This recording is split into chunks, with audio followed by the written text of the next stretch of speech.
56টি জাতিগোষ্ঠীর প্রায় 150 কোটি মানুষের বৈচিত্র্যময় সংস্কৃতির দেশ চীন। চীনা সভ্যতার যেমন আছে 5000 বছরের ঐতিহ্য, তেমনি আধুনিক জ্ঞান, বিজ্ঞান ও উদ্ভাবনেও সমাসচেষ্ট চীন। চীনের 70 অন্তরের নানা ঘটনার সবশেষ তথ্য উপাত্ত নিয়ে আমাদের আয়োজন জানা ও জানা চীন। সঙ্গে আছি আমি খোঁজাজা প্রেমা।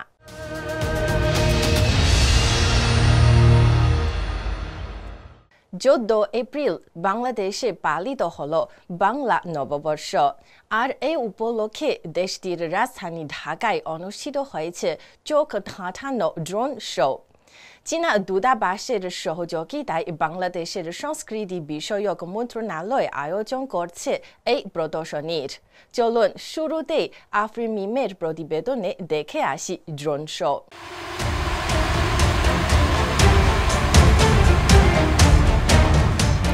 বাংলাদেশ সময় ঘড়ির কাঁটা ঠিক সন্ধ্যা 7টায়। রাজধানীর সংসদ ভবনের সামনের আকাশের দিকে তাকিয়ে লাখো উৎসুক চোখ। অপেক্ষার পালা ফুরোতেই আকাশে ভেসে ওঠে রঙিন ঝলমলে ছবি। ফুটে ওঠে খাঁচা থেকে মুক্ত হয়ে বেরিয়ে আসা পায়রা। একে একে ফুটে ওঠে ছাত্র জনতার আন্দোলনে বুলেটের সামনে বুক চিতিয়ে দাঁড়ানো আবু সাইদ, পানির বোতল হাতে মুগ্ধ 24-এর বীর এবং ফিলিস্তিনের জন্য প্রার্থনা। দেখা যায় বাংলাদেশ চীন বন্ধুত্বের শুভেচ্ছা বার্তাও। নতুন বছর নতুন বাংলাদেশ থিমে এবারের বাংলা নববর্ষ উদযাপনে বাংলাদেশের রাজধানী ঢাকায় অনুষ্ঠিত হয়েছে এই ভিন্নধর্মী ড্রোন শো। চীনা দূতাবাসের সৌজন্যে বাংলাদেশ সরকারের সংস্কৃতি বিষয়ক মন্ত্রণালয় আয়োজন করেছে এই প্রদর্শনীর। চীন ও বাংলাদেশের কূটনৈতিক সম্পর্ক প্রতিষ্ঠার 50তম বার্ষিকী উপলক্ষে বর্ষবরণের দিন এই প্রদর্শনীটি উপহার দিল চীন। নজরকাড়া ড্রোন শোতে ব্যবহার করা হয় চীনা প্রযুক্তিতে তৈরি 2500 বিশেষ ড্রোন। 15 জনের একটি টিম তাদের দীর্ঘ প্রস্তুতি শেষে বাংলাদেশে মানুষের সামনে উপস্থাপন করেছে এই শো। তুলে ধরা হয়েছে বাংলাদেশের নানা ঘটনা, আবহ ও সাংস্কৃতিক উপাদান। চলতি বছর চীন ও বাংলাদেশের কূটনৈতিক সম্পর্ক প্রতিষ্ঠার 50তম বার্ষিকী। আজ পয়লা বৈশাখ, বাংলা নববর্ষ। বাংলাদেশের চীনা দূতাবাস আর বাংলাদেশের সংস্কৃতি মন্ত্রণালয়ের আমন্ত্রণ পেয়ে আমরা এখানে এসে বড় আকারে শো করেছি। আমাদের চীনের বৈদেশিক সংস্কৃতি গ্রুপও বহু বছর ধরে আন্তর্জাতিক সংস্কৃতি বিনিময় করে আসছে। আশা করি ভবিষ্যতে আমরা বাংলাদেশের সাথে আরও বেশি সংস্কৃতি বিনিময় করতে পারব।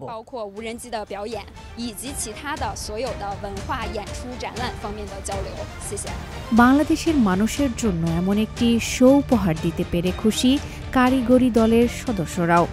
এই 2500 ড্রোন চীনের অত্যাধুনিক ড্রোন প্রযুক্তি দিয়ে নির্মিত হয়েছে।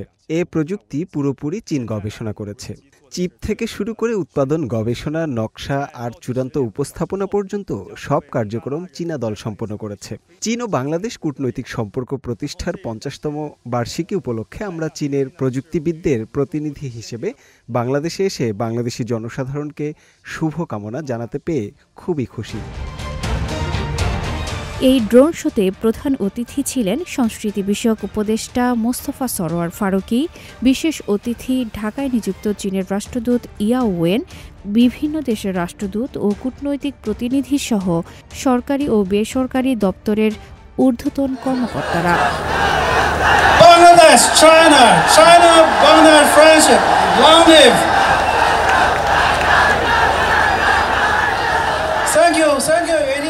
ড্রোন শো দেখে সাধারণ মানুষের অভিব্যক্তিতে মুগ্ধ হন চীনা রাষ্ট্রদূত ইয়া ওয়েন। সামনের দিনগুলোতেও বাংলাদেশের পাশে থাকার অঙ্গীকার ব্যক্ত করেন তিনি। আমি খুবই উচ্ছ্বসিত। সংস্কৃতি উপদেষ্টার সহযোগিতায় এটা সম্ভব হয়েছে। আমাদের এই চীনের যৌথ প্রচেষ্টায় আজকে এই মনোমুগ্ধকর প্রদর্শনী সবাই উপভোগ করেছে। চীনের রাষ্ট্রদূত হিসেবে আজ আমি গর্বিত। জুলাই অভ্যুত্থানের পর নতুন বাংলাদেশের সঙ্গে সবসময় পাশে আছে চীন। চীনা দূতাবাসের এই উপহারে ধন্যবাদ জানান বাংলাদেশের সংস্কৃতি উপদেষ্টা মোস্তফা সরোয়ার ফারুকী। সামনের দিনগুলোতে চীন ও বাংলাদেশের সংস্কৃতির বিনিময় আরও বাড়বে বলে প্রত্যাশা তার। আমি প্রথমেই ধন্যবাদ জানাতে চাই চীন দূতাবাস এবং অ্যাম্বাসেডর ইয়াও ওয়েনকে। তার উৎসাহেই এই কাজটা হয়েছে। মানে আমি প্রথমে প্রস্তাবটা করেছি, আমি ঠিক নিশ্চিত ছিলাম না যে এই প্রস্তাবটা এত দ্রুত বাস্তবায়িত হবে। শোনা মাত্রই উনি একবারে বলেছেন লেটস ডু ইট। কিন্তু আপনারা যদি গত কিছুদিন ধরে খেয়াল করেন, গত 6-7 মাস China is becoming more and more our cultural partner as well. আমাদের we have already sign 3 MOU in the field of culture. So আমি নিশ্চিত জানি যে এটা সামনে আরও বাড়বে। এই ড্রোন শো কেবল বিনোদন নয়, বরং এটি বর্তমান সময়ের গুরুত্বপূর্ণ বার্তাও বহন করেছে। গণ আন্দোলন, মানবিক বিপর্যয় এবং ভবিষ্যৎ নিয়ে জাতির আশাগুলোকে মেলে ধরেছে মুক্ত আকাশের সুবিশাল ক্যানভাসে। আফরিন মিম, CMG বাংলা। চীনের মহাকাশ স্টেশনে এইবার পরীক্ষামূলকভাবে পাঠানো হচ্ছে এক বিশেষ প্রাণী, যার নাম প্ল্যানারিয়া ফ্ল্যাটওয়ার্ম। এই প্রাণীর অঙ্ক কাটলেও তা আবার গজিয়ে ওঠে। বিজ্ঞানীরা মহাকাশে এর পুনর্জন্ম প্রক্রিয়া কিভাবে ঘটে তা বিশ্লেষণ করতে চান। এর আগে তিয়ানগং মহাকাশ স্টেশনে জিব্রাফিশ ও ফলেজ মাছি পাঠানো হয়েছিল। নতুন এই গবেষণা মহাকাশের পরিবেশে জীব বৈচিত্র্যের প্রভাব নিয়ে নতুন তথ্য দিতে পারে।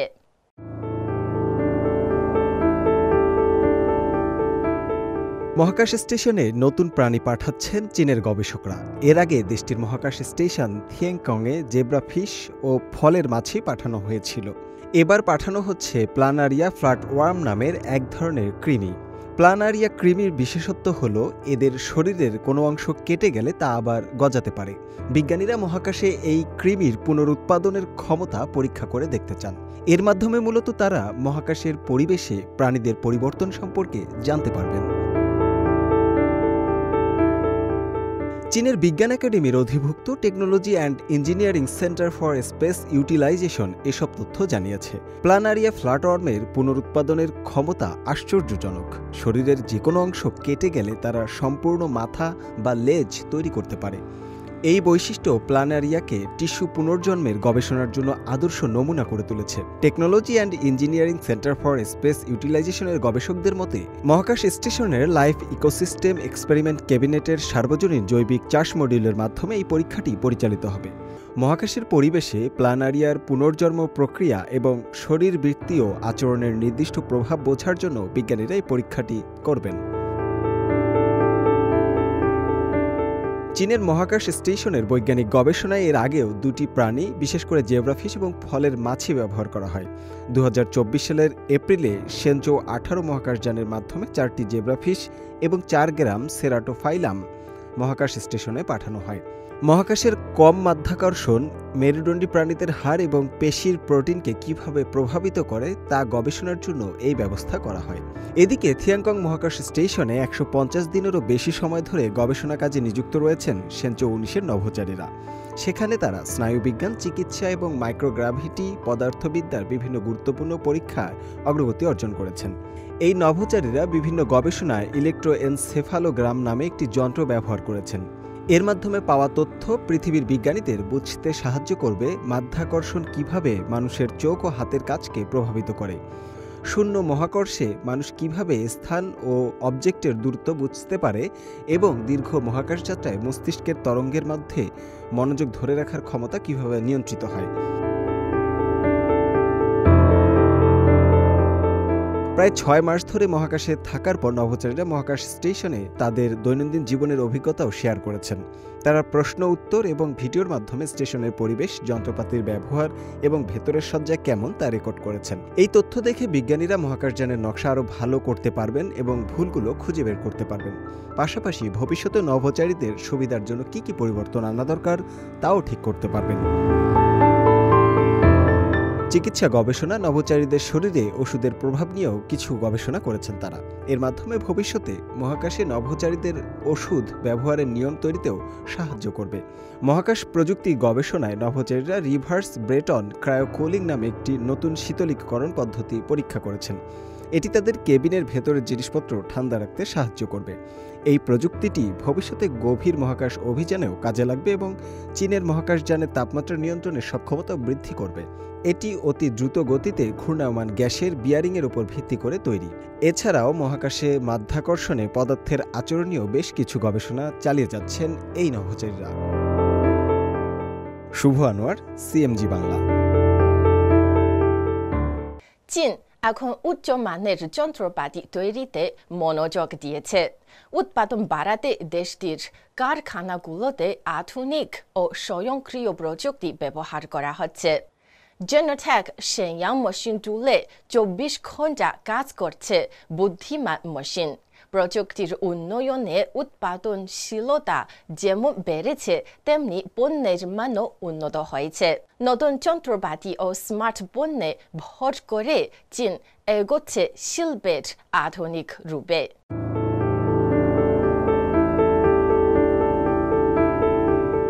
চীন এখন ঐতিহ্যবাহী শিল্পকে আধুনিক রূপ দেওয়ার অংশ হিসেবে উচ্চমানের যন্ত্রপাতি তৈরির দিকে বিশেষ গুরুত্ব দিচ্ছে। এর মাধ্যমে শিল্প খাতের উন্নয়ন ও স্থিতিশীলতা নিশ্চিত করতে চায় দেশটি। চীনের উত্তর পূর্বাঞ্চলের লিয়াওনিং প্রদেশের শেনিয়াং শহরে অবস্থিত জেনাটেক শেনিয়ান মেশিন টুল হল দেশের সবচেয়ে বড় সিএনসি মেশিন উৎপাদন কেন্দ্র। এখানে 14টি বুদ্ধিমান মেশিন দিনরাত 24 ঘন্টা চালু থাকে। সাম্প্রতিক বছরগুলোতে প্রতিষ্ঠানটি উদ্ভাবনে জোর দিয়েছে, নানা প্রযুক্তিগত সমস্যা সমাধান করেছে এবং উৎপাদন প্রক্রিয়ার ডিজিটাল রূপান্তরে কাজ করছে। আমাদের সব প্রোডাকশন লাইন এখন স্বয়ংক্রিয়। এতে উৎপাদনশীলতা 50% বেড়েছে। প্রযুক্তিগত উন্নতির ফলে শুধু উৎপাদন বাড়েনি, তৈরি হচ্ছে আরও মানসম্পন্ন পণ্য। চীনের রপ্তানি পণ্যের বড় অংশ এখন ইলেকট্রোমেকানিক্যাল পণ্য। এর মধ্যে উচ্চমানের যন্ত্রপাতির অংশ দ্রুত গতিতে বাড়ছে। উচ্চমানের যন্ত্রপাতি তৈরি আমাদের শিল্প অর্থনীতিকে শক্ত ভিত্তি দেয়। বিদেশেও এর গ্রহণযোগ্যতা ও সুনাম রয়েছে। শুধু বিদেশ নয়, দেশীয় বাজারেও এই পণ্যের চাহিদা বাড়ছে, কারণ চীন এখন বড় আকারে যন্ত্রপাতি বদল ও ভোক্তাপণ্য বদল কর্মসূচি চালু করেছে। গত 1 বছরে এই উদ্যোগের ফলে হোম অ্যাপ্লায়েন্স বাজারে গতি এসেছে। বিশেষ করে স্মার্ট পণ্যের চাহিদা বেশি বেড়েছে। 2024 সালে রঙিন TV, fridge, AC, washing machine ও কিচেন অ্যাপ্লায়েন্সে বুদ্ধিমান ডিভাইসের বিক্রি 50% ছাড়িয়ে গেছে।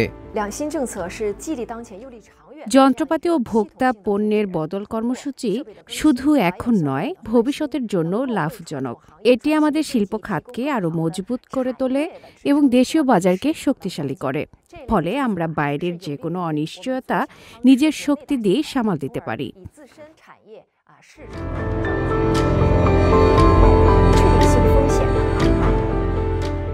নাজমুল হক রাইয়ান, সিএমজি বাংলা। আরও খবর নিয়ে ফিরছি একটা ছোট্ট বিরতির পর। আমাদের সঙ্গে থাকুন।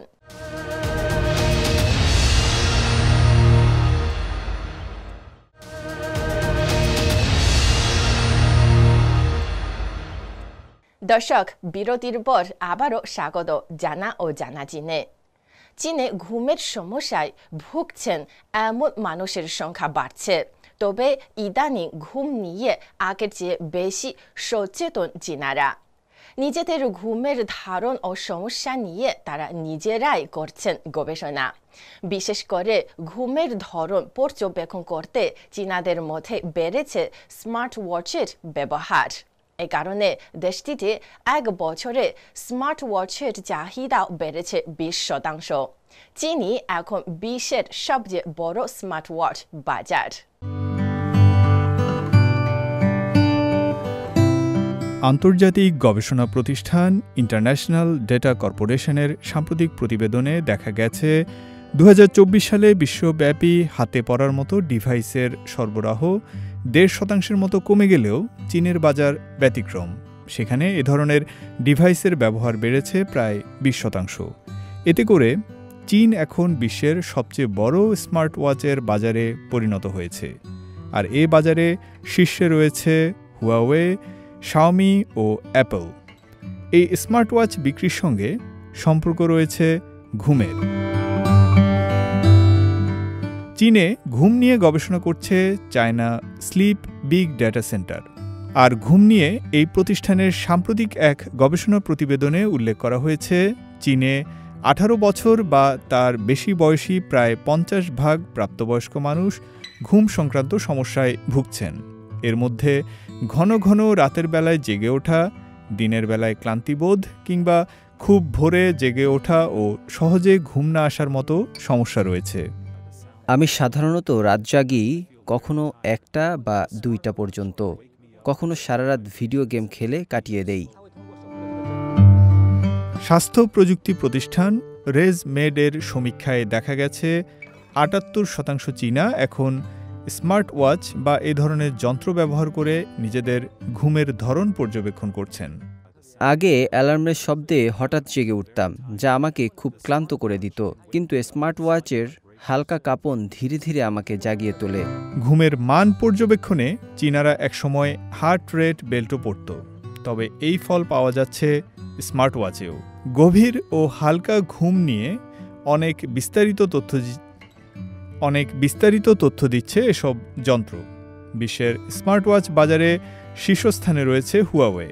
আইডিসির প্রতিবেদনে বলা হয়েছে 2024 সালে প্রতিষ্ঠানটির স্মার্ট ওয়াচ বিক্রি বেড়েছে 33.6%। বছরের শুরুতে বাবার জন্য একটি স্মার্ট ওয়াচ কিনেছিলাম।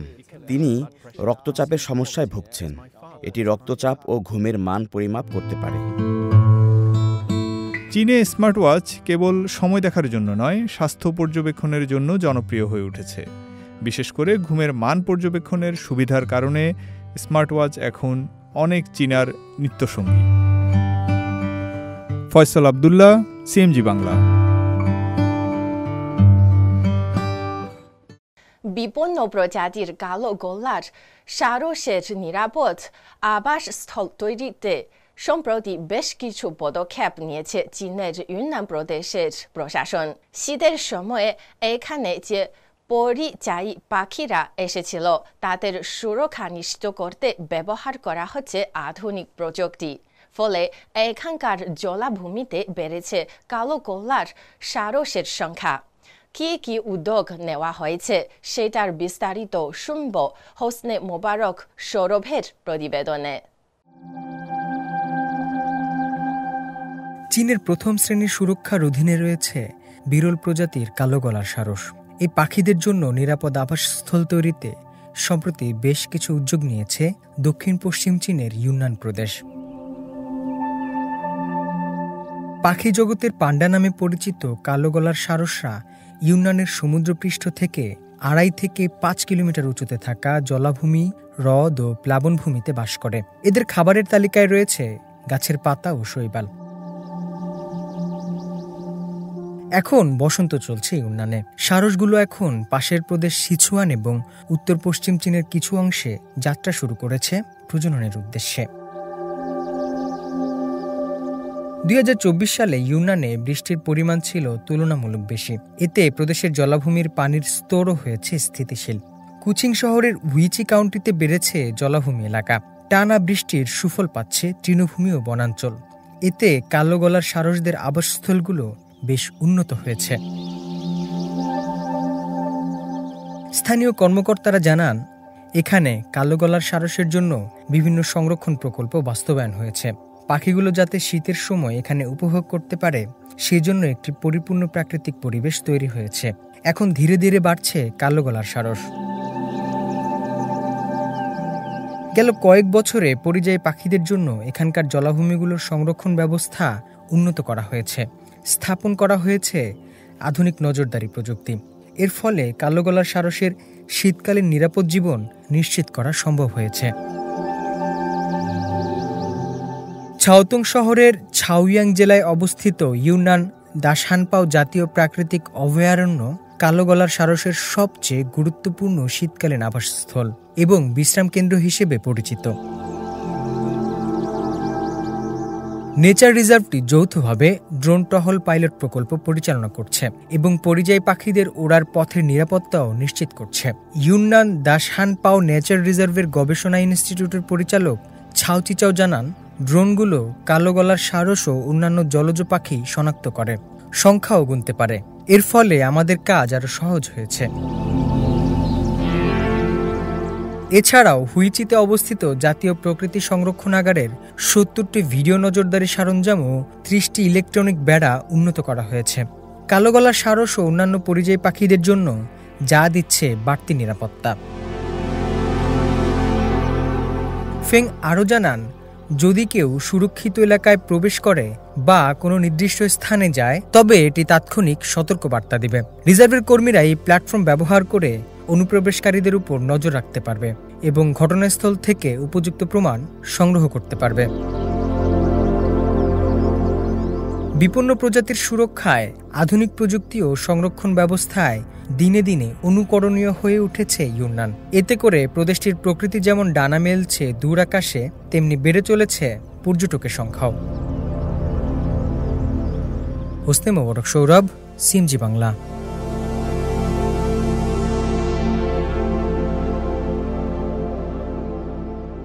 দর্শক, এই ছিল আমাদের এইবারের আয়োজনে।